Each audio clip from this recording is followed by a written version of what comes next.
Alright guys, late night video, and once again I told you so. Yesterday we talked about the G7 giving to Trump and what happens when you embolden a bully.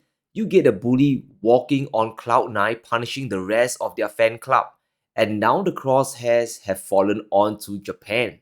And it's quite funny if you think about it. Maybe China really is the big winner of this trade war and the Western alliance is the big loser. Now, this is the start of Trump's rise war. It's just so stupid at this point. I have great respect for Japan. They won't take our rice, and yet they have a massive rice shortage. In other words, we'll just be sending them a letter. Now, I want to be frank, making this video is making me lose IQ points, but still, this is a sacrifice I'm willing to make.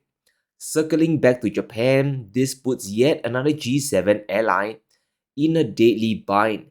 In addition to the 10% baseline tariff, Japan could be paying much more. Even a 24% ceiling could be broken and hit well above 30%. Now, the empire is moving to squeeze everything from their allies, and I'm being real polite here. Japan is at a point where its dependence on the US is going to collapse their entire economy. Now, Japan has a big debt crisis while inflation is the highest of the entire G7. Now, imagine what happens if Trump slaps a 30% tariff on them.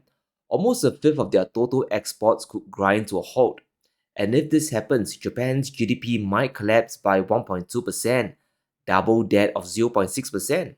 Tokyo will be neck deep in a recession and there's simply no way out. Printing money will spike the national debt higher above 230%, plus that will cause the yen to drop and make imports more expensive. Now, Ishiba has said quite a few times that Japan will either make a good deal or no deal at all. So now the entire economy's feet is on fire, and this is the decision point. Will Japan fold? Do they have any other options left? Now, the situation is not looking good for them. Japan runs a huge trade surplus with the US at nearly $70 billion. A 30% tariff would nuke that amount to oblivion. But the big crisis revolves around the auto sector. Companies like Honda and Toyota, they hire a ton of Japan's workforce. Now, the auto industry accounts for 10% of the country's GDP and 8% of the entire workforce. And this is not a trivial amount, it has the potential to crash the entire economy. Now, Japan is facing a double squeeze from both the US and China. Trump is preparing to wall off the US consumer market from Japanese cars. Meanwhile, the competition from China is brutal. Chinese cars are caught in a price war. Even the central government has to step in to stabilize the situation, which means overseas buyers have cheaper EVs to buy versus Japanese vehicles. And we best believe that Trump also knows this. That's why he's so sure that Japan will fall. The way he even talks about the country lacks any basic respect. You're going to send letters. I'm going to send letters. That's the end of the trade deal. I could send one to Japan. Dear Mr. Japan, here's the story. You're going to pay a 25% tariff on your cars, So we give Japan no cars. They won't take our cars, right? But this brings to us the real agenda. What does Trump really want? Now, is this really about Tokyo buying American rice? Because that's the most ridiculous thing I've ever heard. Now, I'm not going to go into the economics of rice, but likely what Trump will demand from the Japanese government, all of his recent moves might just be to encircle China and cut away Chinese trading partners. One can assume that Trump might squeeze the Japanese to stop sending chip makers to China.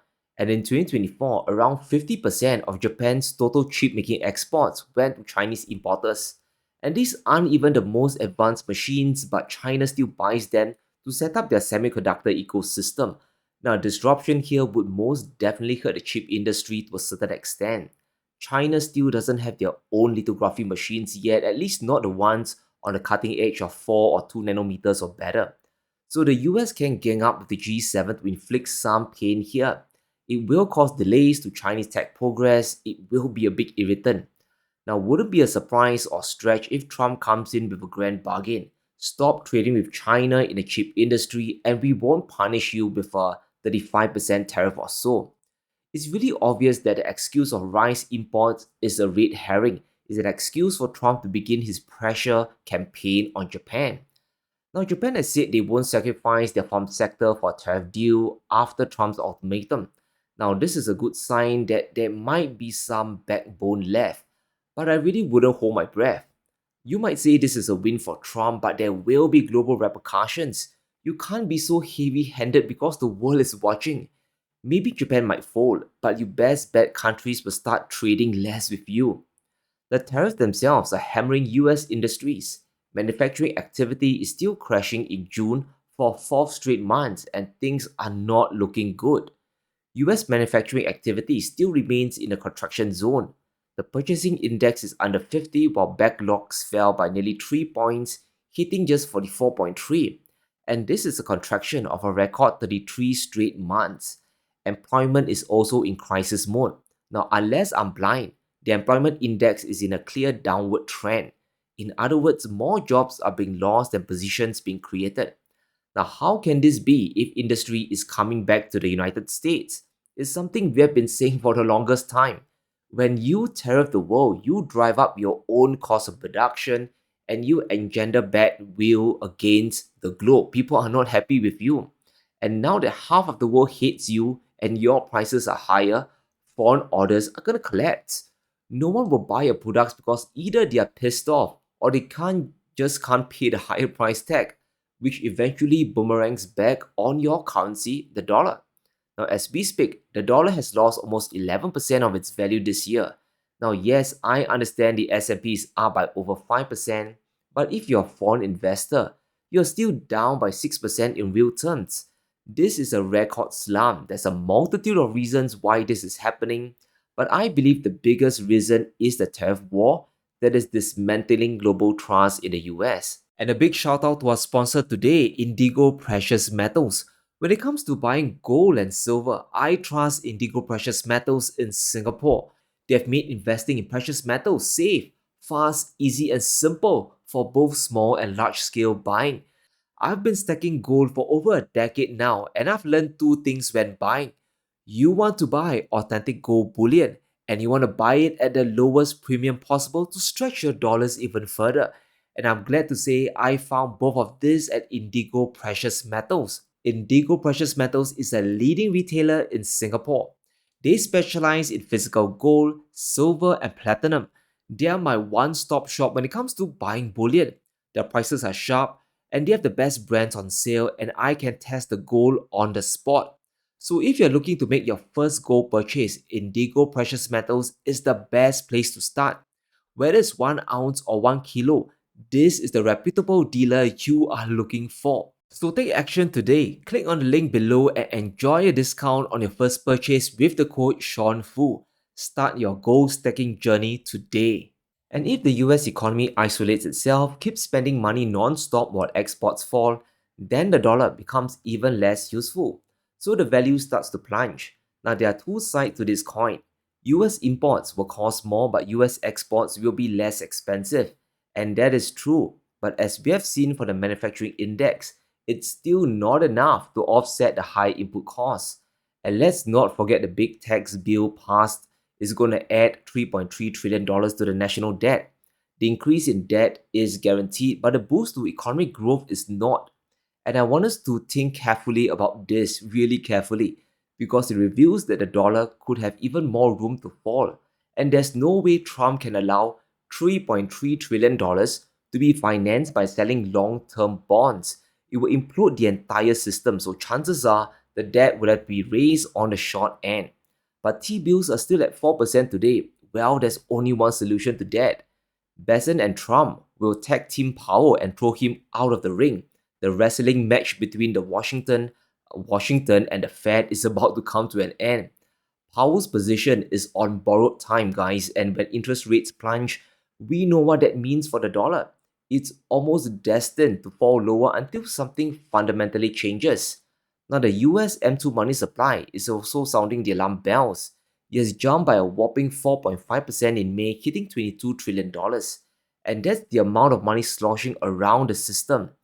There's a big problem with this picture because foreign investors are shunning dollars and trade with the US is dropping. A lot of those dollars will stay stuck in the US economy. And this is why the value of the dollar is dropping and why asset prices are going up as well. People are converting their cash into something of value as quickly as possible. Just too much money sloshing around here. But I want to touch a bit on China and Russia banding together. And this is going way beyond what we have seen since 2022. Now, this partnership truly has no limits because they fundamentally don't trust the West anymore. Trump wants a reset with Russia, but will it last? That's the big question floating in Putin's mind. Even if it does, the next administration might U turn everything. The only true mutual lifeline China and Russia have is each other.